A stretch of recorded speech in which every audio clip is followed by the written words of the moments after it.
திருக்கடையூர் வந்தாச்சுங்க. சிவ சிவ சிவ திருக்கடையூர், இதுதான் திருக்கடையூர் வந்தாச்சு.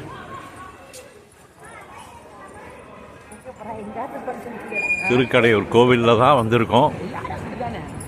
இந்த கோவிலுக்கு தான் உள்ளார போக போகிறோம்.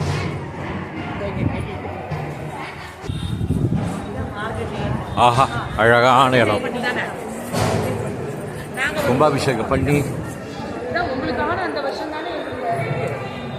திருக்கடையூர்.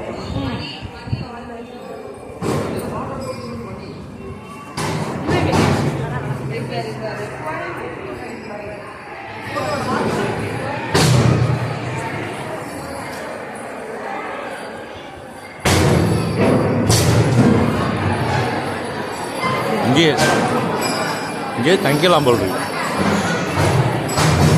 பாரு யானை.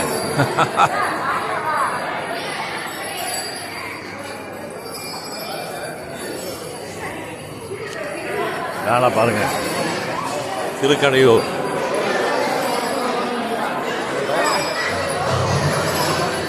சிவ சிவ சிவ.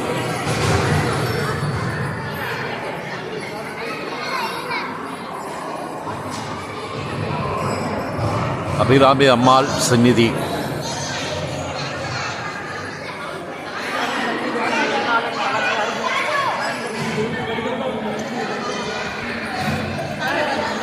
தனம் தரும், கல்வி தரும், ஒரு நாளும் தளர்வறியா மனம் தரும், தெய்வ வடும் தரும், நெஞ்சில் பஞ்சமில்லா இனம் தரும், நல்லன எல்லாம் தரும், அன்பர் என்பவர்க்கே கணம் தரும், பூங்குழலாள் அபிராமி கடைக்கண்களே. தனம் தரும், கல்வி தரும், ஒரு நாளும் தளர்வறியா மனம் தரும், தெய்வ வடிவம் தரும், நெஞ்சில் பஞ்சமில்லா இனம் தரும், நல்லன எல்லாம் தரும், அன்பர் என்பவர்க்கே கணம் தரும், பூங்குழலாள் அபிராமி கடைக்கண்களே. அபிராமி அபிராமி அபிராமி பார்த்துட்டு வந்துடுவாங்க. இப்போ ஒரு நாள் ஃபங்க்ஷன். இன்றைக்கி அபிராமியை பார்த்தாச்சு. அமிர்த கடேஸ்வரர், அமிர்தேஸ்வரர், அப்புறம் கால சம்மாரமூர்த்தி, கடேஸ்வரர், கால சம்மாரமூர்த்தி, அபிராமி அபிராமி அபிராமி அபிராமி, அமிர்த கடேஸ்வரர் பிரதானம் இல்லையா. கால சம்மாரமூர்த்தி பார்த்துட்டு அபிராமியை பார்த்துட்டு, அபிராமி அம்பாளை பார்த்துட்டு இப்போ இன்னைக்கு வெளியே வந்துட்டுருக்கோம் நாங்கள். திருக்கடையூர் இங்கே எல்லாரும் 60 வயசு ஆயிடுச்சுன்னா இங்கே சஷ்யப்த புக்கின்னு வந்து பண்ணிக்கலாம். அதுக்கு பிரசித்தி பெற்ற ஸ்தலம் எதுனா திருக்கடையூர். அபிராமி அம்பிகை சமேத அமிர்த கடேஸ்வர சுவாமி தேவஸ்தானம் திருக்கடவூர். ஸ்ரீ அபிராமி அம்பிகை சமேத அமிர்த கடேஸ்வர சுவாமி தேவஸ்தானம். ஆஹா,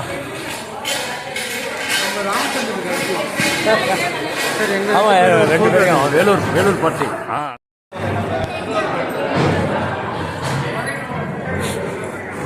திருக்கடையூர் அழகா யானை.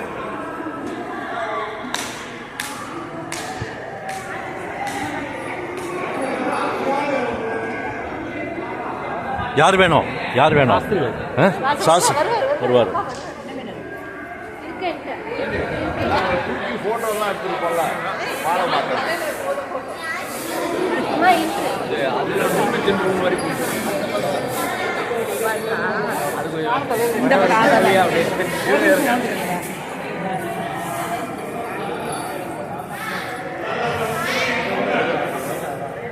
ஆஹா, திருக்கடையூர் யானை. ஓம் நமச்சிவாய.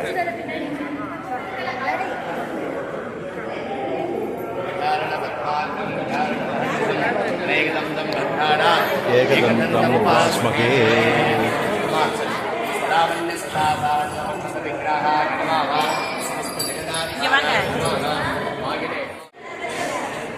ஒத்துக்குமா?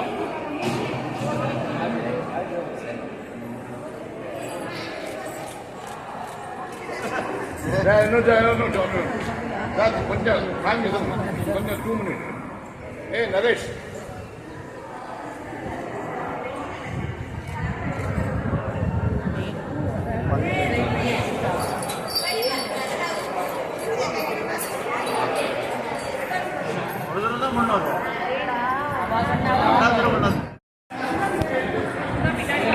திருக்கடையூர்.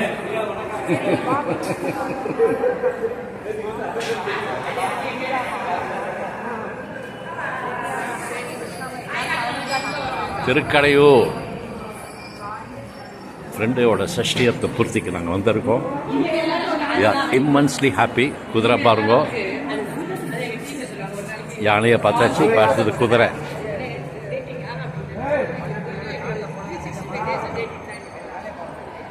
ஆஹா, குதிரையை பாருங்க.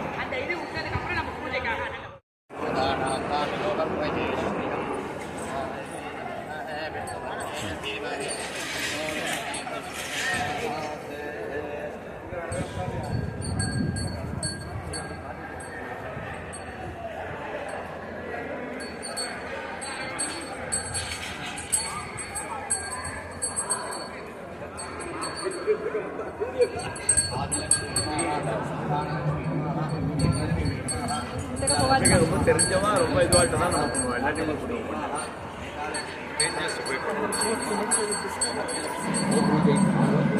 கஜபூஜை கோபூஜை முடிச்சு கஜபூஜை கோபூஜை இது கோபூஜை நடந்துட்டுருக்கு. கஜபூஜை முடிஞ்சிட்டு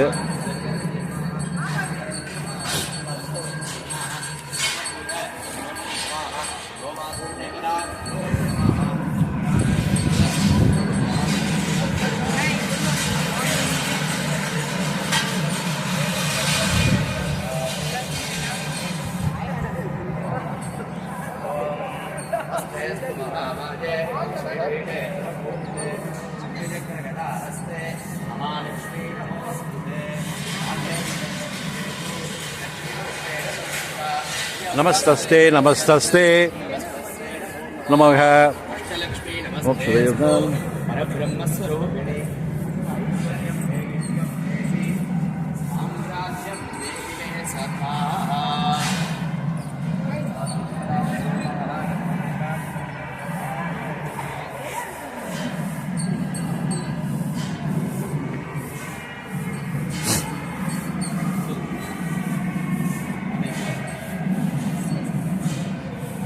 மெதுவா மெதுவா, கேர்ஃபுல் கேர்ஃபுல்.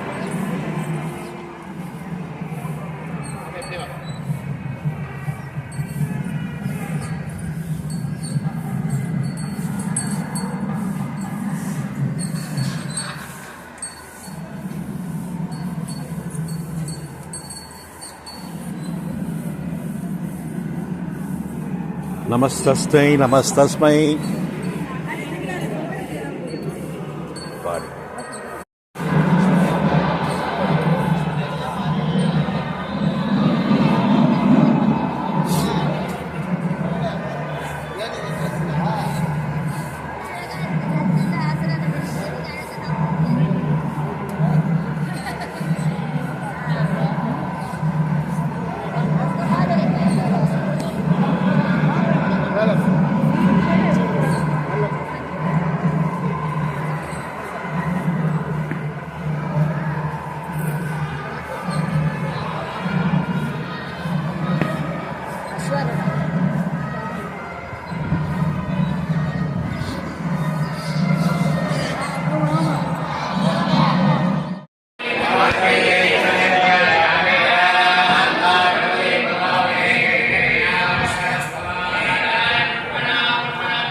मंगलम गोधरेन्द्राय महनीय गुणात्मने चक्रवर्ती धनुर्गाय सर्वभौमाय मंगलम कल्याणात्मकांताय कामिधात्यप्रदायिने श्रीमद्वेंकटनाथाय श्रीनिवासाय मंगलम सर्वमंगलमांगल्ये शिवे सर्वार्थसाधके शरण्ये त्र्यंबके गौरी अभिरामि नमोस्तुते।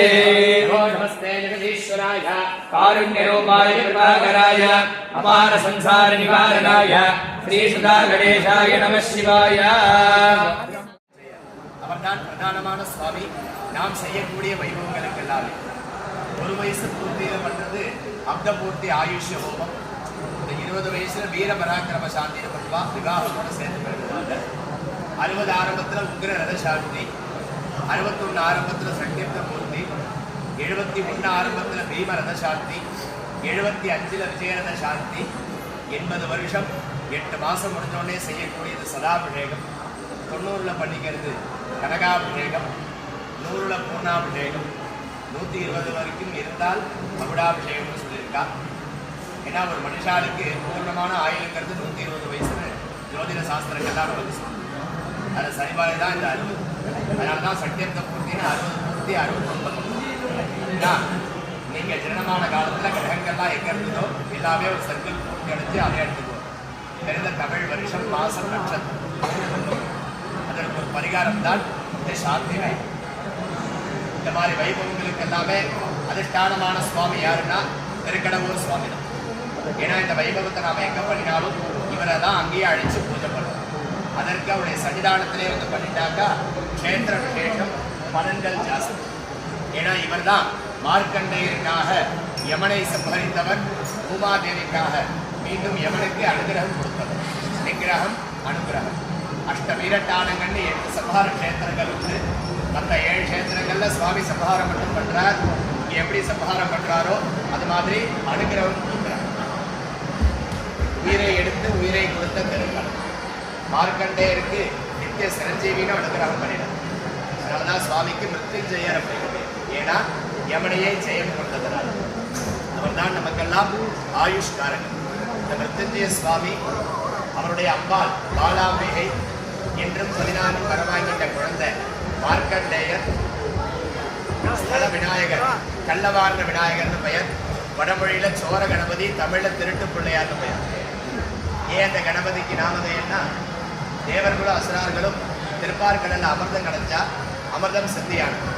ஸ்நானம் பண்ணிட்டு வந்து சாப்பிட்டா விசேஷம் அப்படின்னு போறா. வந்து பார்த்தாக்கா அமிர்த கலசம் காணலை.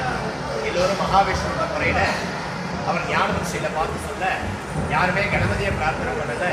அதனால தான் அவர் இடத்துடைய வச்சுட்டார், பிரார்த்தனை பண்ணுவோம் குமார் அப்படின்னு. தேவர்கள்லாம் தப்ப உணர்ந்து கணபதியை பிரார்த்தனை பண்ண கணபதி அந்த அமிர்த கலசத்தை நாராயண பெருமாள்கிட்ட கொடுக்குறார். 2வது விதியில் இருக்க அமிர்த நாராயணன். அவர்கிட்டேருந்து அமிர்தம் வாங்கி சாப்பிடலான்னு போனாக்கா நாடியை தவறி போனதுனால அந்த அமிர்த கடமே உறைஞ்சு லிங்கமாக போயிடும். இடத்துல அமிர்தம் வந்து லிங்கமானதுனால தான் சுவாமிக்கு அமிர்த கணேஸ்வரர், அமிர்த கணோத்மர், சுதா கணேஸ்வரர் நாமதே.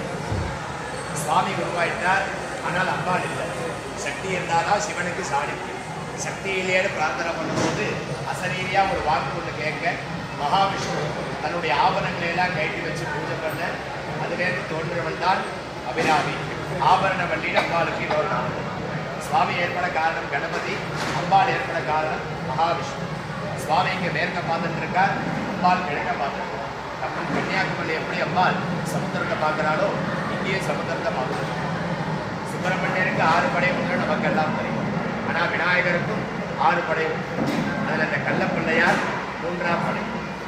அந்த கணபதி வம்சங்களை அபிவிருத்தி செய்யக்கூடிய சுப்பிரமணிய சுவாமி, நம்மளையெல்லாம் படைக்கக்கூடிய பிரம்மா, ஆகக்கூடிய மகாவிஷ்ணு, அதர்மங்களை அழிக்கக்கூடிய 11 ருத்ரர்கள், துர்கா லக்ஷ்மி சரஸ்வதின்னு பெருந்தேவிகள், நம்ம கோத்திரங்களுக்கெல்லாம் அதிபதியான ரிஷிகள், ஆயுர் தேவதை, சத்தியத்துவ பூர்த்தி கல்தேவதையான சக்தி தேவதை, இறைவா ஆஞ்சநேயர் சுவாமின்னு இந்த 14 கலசங்களில் பரிவாரங்களுக்கு பூஜைகள் ஆயிருக்கு.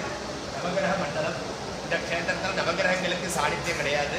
ஏன்னா ஜீவனை கொண்டு போகக்கூடிய யமதர்மனையே சம்ஹாரம் பண்ணினதுனால. ஏன்னா கிரகம் ஆட்டி தான் படைக்கும். ஏன்னா கிரகத்துக்கெல்லாம் மேலானவர் யமன் தான்.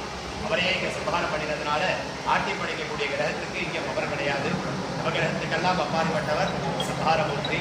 இருந்தாலும் சாந்தி பூஜைக்காக நவகிரக மண்டலத்தில் நவகிரகத்துக்கு ஆவாகனம் பண்ணியிருக்கோம். நேற்று வேத ஸ்வரூபமாக 21 நமஸ்காரம். இன்னைக்கு சுவாமிக்காக 16, அம்பாளுக்காக 8.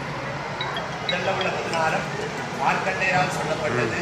காசியிலேருந்து ஆரம்பிச்சு ஒவ்வொரு சிவக்ஷேத்திரமா பூஜை பண்ணிட்டே வரார் மார்க்கண்டன். தனக்கு தீர்க்கமான ஆயுள் வேணும் அப்படின்னு மார்க்கண்டன் பூஜை பண்ணின கடைசி சிவாலயம் சிவாலயம். அதனால்தான் கடவுளே பேர் திருக்கடவுர் அப்படின்னு நாளையில அது மாறிடும். இங்கே சிவபூஜை பண்றார். 16 வயசு பூர்த்தியார். தர்மராஜன் வாசகையை பிரயோகம் பண்றார். நாழிகை தவற போறவங்க இருக்கிறார். ஆனா மார்க்கண்டன் சிவபூஜையை பூர்த்தி பண்ணலை. யமனை பார்த்து பயந்து போன மார்க்கண்டேயர் உள்ள இருக்கக்கூடிய அமிர்தலிங்கத்தை ஆலிங்கனம் பண்ணிக்கிறேன். நான் சிவபூஜையை பூர்த்தி பண்ணலை, ஆனா யமனோ வந்துட்டான், நீ தான் என்னை காவத்து பண்ணணும்னு சொன்ன உடனே விதி வசத்தாலையும் சுவாமியோட திருவிளையாடலாலையும் அந்த பாசகையை மார்க்கண்டேயரை மட்டும் இல்லாம சுவாமியை சேர்த்து சுத்திரு கோபம் கொண்ட சிவபெருமான் லிங்கத்திலிருந்து கால சம்ஹார பூர்த்தியா அவதாரம் எடுத்து யமனை இடது பாகத்தினால எங்கி வதைக்கிறார். இடது பாகம் அம்பாளுடைய, சுவாமி அர்த்தநாரீஸ்வரன், வலது பாகம் ஈஸ்வருடைய பாகம். அம்பிகையினுடைய பாதத்தினால கருணையோட எட்டி வதைக்க கீழே உள்ள தர்மராஜா சம்ஹாரம். அந்த க்ஷணத்துல பூமியில ஜனன மாத்திரமே இருக்கு, மரணங்கிறதே இல்லாம போகுது. பூமி மாதாவால பாரம் தாக்க முடியாம சுவாமியை நோக்கி தபஸ் பண்றா. பூமி மாதா பிரார்த்தனைக்கு அவசரம் மீண்டும் யமனுக்கு உயிர் பிச்சை கொடுத்து அனுகிரகம் கொடுத்தார் சுவாமி. தரிசனம் பார்க்கலாம். சுவாமி கீழே யமதர்மன் சம்ஹார கோலம் நேர் எடுத்தாப்புல அனுகிரக கோலத்தில் இருக்கு. அந்த சாட்சியாக வச்சுட்டு யமனுக்கு அனுகிரகம் பண்ணுறேன்னு அம்பாள் சாட்சியாக வச்சு அன்று அந்த மார்க்கண்டன் என்ற பாலகனுக்காக சாட்சி வந்ததுனால தான் அம்பாளுக்கு பாலாம்பிகை அப்படின்னு. அப்போ மார்க்கண்டேயருக்கு நித்திய சனிஜீவியும் அனுகிரகம் பண்ணுறார். சுவாமி நமக்கு 16 வயசை கொடுத்துட்டார். அவருக்கு ஏதாவது திருப்பி பண்ணணும்னு நினைக்கிறார். இந்த லோகத்தில் எல்லாம் அவரால் படைக்கப்பட்டது. அவருக்கு நாம் திருப்பி என்ன பண்ணணும்? பிரதி பிரயோஜனமா நான் அனுபவிச்ச 16 வயசுக்கும் 14 ஸ்லோகம் சொல்லி 16 நமஸ்காரம் பண்றார். யமன் தேதியினுடைய சரீரத்தை காப்பாத்தினேன். இந்த சரீரத்தையே நான் உனக்கு அர்ப்பணம் பண்றேன். என்னை காப்பாத்தினா போராது, என்னை மாறி உன்னை நாடி வருகின்ற பக்தர்கள் எல்லோரையும் மிருத்தி பயம் என்று சொல்லக்கூடிய யம பயத்திலிருந்து போக்கி தீர்க்கமான ஆயுளோட வைக்கணும் அப்படின்னு சொன்ன ஸ்லோகங்கள் இந்த 16 ஸ்லோகம். அம்பாளுக்காக 8 ஸ்லோகம். சுவாமிக்கு நிகராக இருக்கார் அம்பாளுக்கு. சுவாமி காலனை வென்றவர், அபிராமி காலத்தை வென்றவர். இது கொஞ்சம் கிலோமீட்டர்ல கடல் காவேரி பூப்பட்டினம் அப்படின்னு மழை பெயர். இப்போ பூம்புகார் அப்படின்னு அந்த சமுத்திரத்துல சமுத்திர ஸ்நானம் பண்ணுறதுக்காக வரார் தஞ்சையை ஆண்ட சரபோஜி மகாராஜா. ஆறும் கடலும் சங்கமிக்கின்ற இடத்துல சமுத்திர ஸ்நானம். அங்கே சமுத்திர ஸ்நானம் பண்ணிட்டு இந்த க்ஷேத்திரத்துக்கு தரிசனத்துக்கு வந்தார். அன்றைய தினம் தை அமாவாசை. அப்படி இங்கே தரிசனத்துக்கு வரும்போது சுவாமி சன்னதி முடிஞ்சது. அம்மா சொல்லிட்டு போறார். ராஜா வராதுன்னே பக்தாலா ஏதோ மரியாதை பண்ணினா. சுப்பிரமணிய ஐயர் இருந்தார் இந்த ஊர்ல பஞ்சாங்க வாசிக்கிற ஐயர். அவர் மட்டும் ஏற்று மரியாதை பண்ணல. யாரும் எப்போதுமே அம்பாள் அடிச்சு யாரும் பண்ணிட்டே இருப்பார். ராஜா கேட்க யாரும் கேட்கும்போது இந்த கோவிலில் பஞ்சாங்க வாசிக்கிறவர் அப்படிங்கிறார். பஞ்சாங்கம் என்றால் திதி, வாரம், நட்சத்திரம், யோகம், கரணம் இதெல்லாம் சேர்த்து. சரி, அந்த பக்தரை பரிசோதிக்குமேன்னு சொல்லி இன்னைக்கு என்ன திதின்னு கேட்கிறார். அந்த பக்தர் தியானத்துல அமாவாசைய பௌர்ணமின்னு சொல்றார். அப்படின்னா இன்னைக்கு நிலவு உதிக்குமா அப்படின்னு கேட்கிறார். அந்த பக்தர் நிலவு உதிக்கும் அப்படின்னு. சரி, இன்னைக்கு பௌர்ணமி நிலவு வரலன்னாக்கா உனக்கு மரண தண்டனை, இது அரசாணைன்னு ராஜா கட்டளை. தியானத்திலேருந்து வெளிக்கும் போது தான் அந்த சுப்பிரமணிய ஐயருக்கே தெரியாது இன்றைய தினம் அமாவாசை பௌர்ணமி வராது அப்படின்னு. என்ன ஏன் அப்படி சொன்னாருனாக்கா தியானத்துல அம்பாளுடைய முகமானது ஒரு பூர்ண சந்திரன் போல அவருக்கு காட்சி கொடுத்ததுனால பௌர்ணமின்னு சொல்லிட்டார். அரசாணை செய்த அரசனும் ஒரு மானிடன், தண்டனை உட்பட்ட நானும் ஒரு மானிடன். ஒரு மானிடன் கையால உயிரை விடுவதை விட நானே என்னுடைய உயிரை பிராண தியாகம் செய்கிறேன்னு சொல்லி அம்பாள் சன்னிதானத்துக்குள்ளேயே ஒரு யாக குண்டத்தை முட்டி அது மேல உட்காந்து தபஸ் பண்ணலாம். அக்னிமுகாந்தமா தபஸ் பண்ணினவா நிறைய பேர் தான் இருக்கா. ராமாயணத்துல பரதம் பண்ணினார். பார்வதி தேவியே பரமேஸ்வரன் அடையணும்னு சொல்லி சிதக்னிங்கிற அக்னியை முட்டி அது மேல உட்காந்து தபஸ் பண்ணினார். சரஸ்வநாமத்தில் சிதக்னி குண்ட சம்போதா தீரமாக சுப்பிரமணியரும் அக்னி மேல உட்காந்து தபஸ் பண்றார். மேல மரத்தாளால ஊஞ்சலை கட்டி புலின்னு சொல்லக்கூடிய கையில கட்டிட்டு அது மேல உட்கார்ந்து அம்பாவை பிரார்த்தனை பண்ணி பாடல்கள் தான் அந்த பாடல்கள் தான் அபிராமி அந்தாதிகள். 101 அந்தாதிகள் உருவான கஷேத்திரம் இந்த கஷேத்திரம். ஒரு பாடலுடைய முடிவு அடுத்த பாடலுக்கு ஆரம்பமா இருக்கும். ஒவ்வொரு பாடலா பாடிட்டே வர ஒரு பாடலுக்கும் அந்த புலின்னு சொல்லக்கூடிய கையில வெட்டிட்டே வர 79வது பாடலை பாடும்பொழுதுதான் அம்பாள் மனமருங்கி காதல உள்ள தானங்கம் என்று சொல்லக்கூடிய தோட்ட வானத்துல வீசி எறிஞ்சு அம்மாவாசைய பௌர்ணமியா மாற்றி தானங்க யுகடி பௌத்த தப்பனோட்பமண்டலா நீமகான் சரஸ்வநாமத்தில் சூரியனே சந்திரனை அம்பாள் தாடகமா போட்டுருக்காங்க. பௌர்ணமியை பார்த்து சந்தோஷப்பட்ட மகாராஜா இப்படி ஒரு பக்தனை சோதனை சொல்லி ஓடோடே வந்து நமஸ்காரம் பண்ணி அபிராமி பட்டத்தை பட்டம் சொல்லினார். 101 பாடல்களையும் நம்மளால தினந்தோறும் பாராயணம் பண்ண முடியாது அப்படிங்கிறதுக்காக ஒரு 8 ஸ்லோகங்களா வந்துருக்கா. அபிராமி அழகர் பெயர் 16 விதமான நமக்கெல்லாம் அனுகிரகம் பண்ணணும். வாழ்க்கையில நமக்கெல்லாம் என்ன தேவை? தீர்க்கமான ஆயுளை கொடுக்கணும். இந்த ஆயுளை அனுபவிக்கிறதுக்கு ஆரோக்கியத்தை கொடுக்கணும். கல்யாணம் ஆகாதவர்களுக்கு விவாக பாக்கியத்தை கொடுக்கணும். அந்த தம்பதிகளுக்கெல்லாம் நல்ல குழந்தைகளை கொடுக்கணும். அவர்களுக்கெல்லாம் கல்வி ஞானங்களை கொடுக்கணும். ஒரு சுபிக்ஷமான வாழ்வு, சுவாசினி சுமங்கலிகளுக்கெல்லாம் தீர்க்கமான மாங்கல்ய பாக்கியம். ஆனால் 7வது ஸ்லோகத்தில் அழகா சொல்லுவோம். சுவாசினி பிரியே மாதாஹா சௌமங்கல்ய விபத்தினி மாங்கல்யம் தேகிமே நித்தியம் அபிராமி நமோஸ்துதே. சுமங்கலிகளை ஆராதிக்கணும் அப்படின்னு சொல்லுவோம். ஆற்றுக்கு வந்தாடிகளாக வந்துட்டு போறாங்கன்னா போயிட்டு வரன்னு சொல்லும்போது சுமங்கலிகளாக இருந்தால் மருங்கையோடு அனுப்பணும். சித்திரப்பாக்கு மஞ்சள் குடும்பம்லாம் கொடுத்து போயிட்டுவாமான ஆராதிக்கணும். எதுவுமே இல்லைன்னா கூட அதை விட உகந்தது நெத்தியில வைக்கக்கூடிய ஹரித்ரா குங்குமம். இந்த குங்குமத்தை கொடுத்தாலும் பயிர்வாமான ஆராதனை. நாம எந்த அளவுக்கு சுமங்கலிகளை ஆராதிக்கிறோமோ அந்த அளவுக்கு அம்பாளுடைய அனுகிரகத்துக்கு அளவே இல்லை. சரஸ்வநாமத்தில் கூட ஒரு சுவாசினி அக்ஷர பிரீதாயி நமக. அப்பேற்பட்ட சுமங்கலிகளுக்கெல்லாம் தீர்க்கமான மாங்கல்ய பாக்கியத்தை கொடுக்கணும். ஒரு சுபிக்ஷமான வாழ்வு நமக்கெல்லாம் அனுகிரகம் பண்ணணும்னு அம்பாளுக்காக 8 நமஸ்காரம். மொத்தம் 24 ஸ்லோகங்கள் பாராயணம் பண்ண போகிறோம். நேற்று மாதிரியே ஒரு மந்திரம் முடியும் போது கையை காட்டுறோம். 2 வரியாக தான் இருக்கும். முடிஞ்சவா நமஸ்காரம், முடியாதவா பூமியை தொட்டு பிரார்த்தனை. இங்கே உள்ளவா கிழக்க பார்த்து, இங்கே உள்ளவா மேற்கம்.